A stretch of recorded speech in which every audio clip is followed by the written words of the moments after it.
Hello नमस्कार दोस्तों।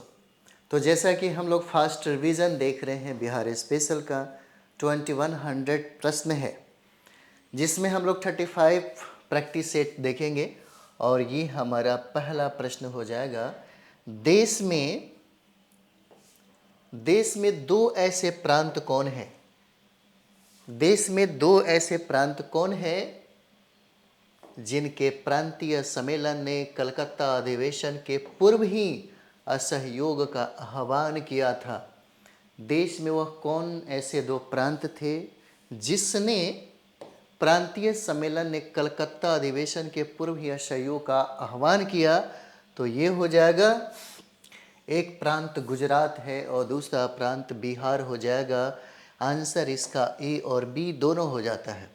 चलिए आगे हम लोग देखेंगे दूसरा प्रश्न। और यहाँ पर कहता है कि देसी, अर्दी, बेदाना, शाही, मंदराजी, चाइना, कस्बा इत्यादि किस फल की किस्में हो जाती हैं?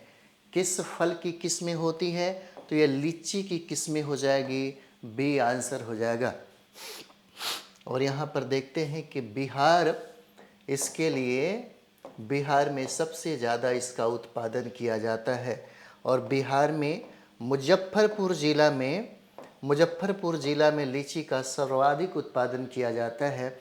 इसलिए मुजफ्फरपुर को लीची की नगरी और लीची की राजधानी कहा जाता है। चलिए आगे हम लोग बढ़ते हैं।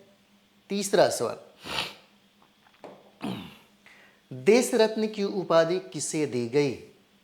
देश रत्न की उपाधि डॉक्टर राजेंद्र प्रसाद को दिया गया है ना।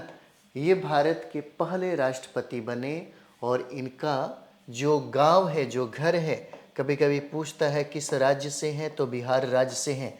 बिहार राज्य के जीरादेई गांव में इनका जन्म हुआ था, जो यह सिवान में पड़ेगा, बिहार के सिवान में, है ना, राजेंद्र प्रसाद।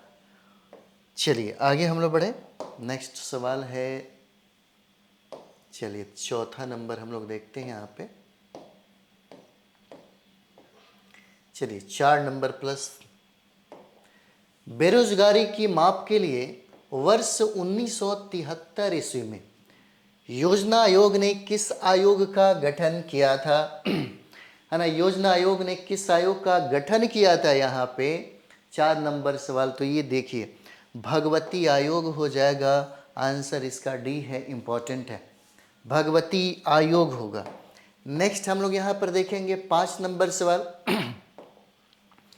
1969 से 70 ईस्वी में 1969-70 ईस्वी में गंडक परियोजना के अंतर्गत, है ना, गंडक परियोजना के अंतर्गत वाल्मीकि नगर में बांध का निर्माण किस स्थान पर किया गया? बांध का निर्माण किस स्थान पर किया गया? तो यह त्रिवेणी घाट पर किया गया। कई बार यह प्रश्न पूछा गया है आपके एग्जाम में, त्रिवेणी घाट हो जाएगा। नेक्स्ट यहाँ पर देखिए 6ठा नंबर। सामान्य बेरोजगारी दर को अन्य किस नाम से जाना जाता है? सामान्य बेरोजगारी दर को अन्य किस नाम से जाना जाता है? तो 6ठा का आंसर क्या होगा? बी, क्रमिक बेरोजगारी के नाम से हम लोग इसको जानते हैं। नेक्स्ट हम लोग यहाँ पर देखेंगे 7 नंबर सवाल। वर्ष 2011 की जनगणना के अनुसार बिहार की जनसंख्या कितनी थी? वर्ष 2011 की जनगणना के अनुसार बिहार की जनसंख्या कितनी? तो यहाँ पर देखिए 10.41 करोड़, यानी कि सी आंसर हो जाएगा। 10.41 करोड़ आबादी है यहाँ पे 2011 जनगणना के अनुसार। चलिए 8 नंबर प्रश्न यहाँ पर देखेंगे कि बिहार की समुद्र तट से औसत ऊंचाई कितनी हो जाएगी यहाँ पर? तो ये औसत ऊंचाई हो जाएगा 52.73 मीटर। इसका आंसर ये हो जाएगा। नचारी राग एवं लगनी राग का सृजन किसने किया था? किसने इसकी उत्पत्ति की? किसने इसको बनाया? नचारी राग और लगनी राग का सृजन किसके द्वारा किया गया? तो ये किया गया विद्यापति के द्वारा, जो बिहार के कोकिल के नाम से जानते हैं। इनको हम लोग बिहार के, है ना, बिहार के कोकिल कहते हैं। बिहार कोकिल, है ना, बिहार कोकिल कहा जाता है। लेकिन अगर पूछेगा कि बिहार कोकिला किसको कहते हैं, स्वर कोकिला किसको कहते हैं, तो ये शारदा सिन्हा को कहा जाता है। शारदा सिन्हा को कोकिला कहा जाता है। और भिखारी ठाकुर ने विदेशिया एक नाटक लिखा था। प्रश्न पूछा जाता है, विदेशिया नाटक इन्होंने लिखा था। चलिए नेक्स्ट हम लोग यहाँ पर देखेंगे 10 नंबर। रामधारी सिंह दिनकर को ज्ञानपीठ पुरस्कार किस महाकाव्य की रचना के लिए प्रदान किया गया है? किस महाकाव्य के लिए प्रदान किया गया है? उर्वशी के लिए दिया गया। आंसर क्या होगा? ए इसका हो जाता है। चलिए नेक्स्ट सवाल हम लोग यहाँ पर देखेंगे, 11 नंबर है। इंडिया डिवाइडेड के लेखक कौन है? बहुत बार पूछा गया सवाल है ये। India divided doctor Rajendra Prasad के द्वारा लिखा गया VVI है ना। संविधान सभा के अस्थाई अध्यक्ष बनाए गए। संविधान सभा के अस्थाई अध्यक्ष बने और अस्थाई जो सबसे पहले बनाए गए थे 9 दिसंबर 1946 को, है ना, सच्चिदानंद सिन्हा को बनाया गया था। उसके बाद 11 दिसंबर 1946 को इनको, है ना, 11 दिसंबर 1946 को इसका अध्यक्ष बनाया गया डॉक्टर राजेंद्र प्रसाद को। बाद में कैबिनेट में कृषि एवं खाद्य मंत्री बने और फिर बाद में ये फर्स्ट प्रेसिडेंट ऑफ इंडिया बन जाते हैं। चलिए आगे हम लोग देखेंगे। नेक्स्ट सवाल है 12 नंबर, देखते हैं हम लोग। चलिए 12 नंबर सवाल, कांग्रेस सोशलिस्ट पार्टी की पहली बैठक कहाँ हुई थी? कांग्रेस सोशलिस्ट पार्टी की पहली बैठक कहाँ? तो पटना में किया गया, है ना। कांग्रेस सोशलिस्ट पार्टी की पहली बैठक हुआ था पटना में।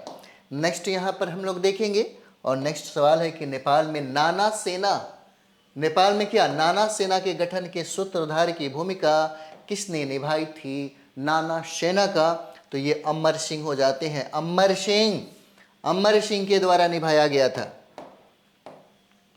नेक्स्ट हम लोग यहाँ देखें, बृहद्रथ वंश के अंतिम शासक का नाम क्या था? बृहद्रथ वंश के अंतिम शासक का नाम हो जाएगा रिपुंजय कहा जाता है। डी 14 का आंसर क्या होगा? डी होगा। नेक्स्ट यहाँ पे वज्जी संघ की राजधानी कौन सी है? वज्जी संघ की राजधानी कौन सी हो जाएगी यहाँ पे?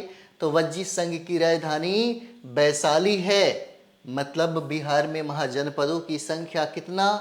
3 हो जाएगा। बिहार में 3 महाजनपद की संख्या है और इस महाजनपदों की संख्या कुल अगर पूछे तो 16 हो जाएगा।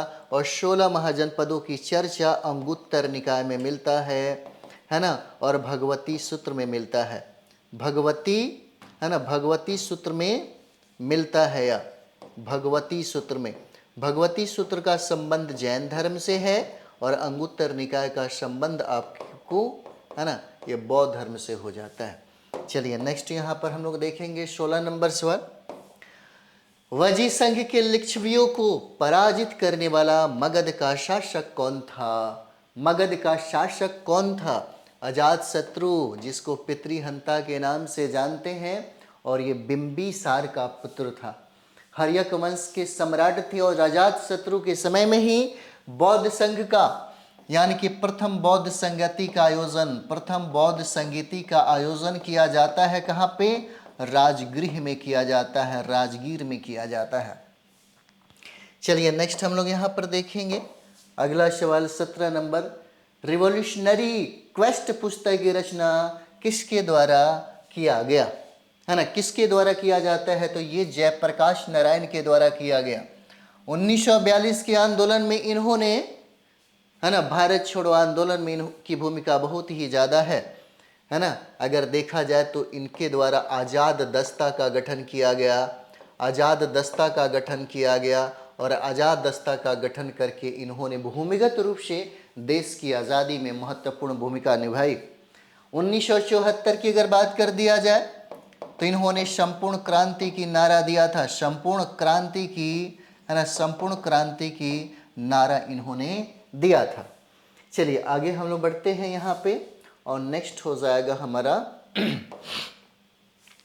कुंवर सिंह के विरुद्ध आरा में अंग्रेजी फौज का नेतृत्व करने वाला पहला सेना नायक कौन हो जाता है? पहला सेना नायक, है ना। कुंवर सिंह के विरुद्ध आरा में अंग्रेजी फौज का नेतृत्व करने वाला पहला सेना नायक कैप्टन डनवर हो जाता है, कैप्टन डनवर, है ना।